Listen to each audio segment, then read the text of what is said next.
Magandang umaga po kapamilya. Ito po si Father J-Boy at tayo na po at magkapet pandasal. Meron akong proposal sa inyong lahat. Madalas nating ginagamit ang salamin. Kung napanood din nyo ang unang pelikula ng Harry Potter, merong isang salamin na tinatawag na The Mirror of Erised. Kung babalik na rin ninyo ang spelling ng Erised, ito'y magiging desire.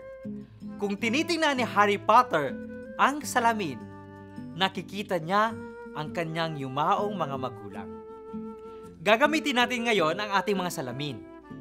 Bago po tayong umalis sa umagang ito, pagmasdan ang sarili sa salamin. Anong pangarap mo para sa nakikita mo?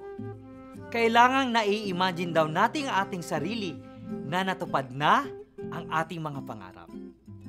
Wika ni San Ignacio de Loyola, mahalagang na-visualize o nai-imagine natin ang ating sarili sa hinaharap.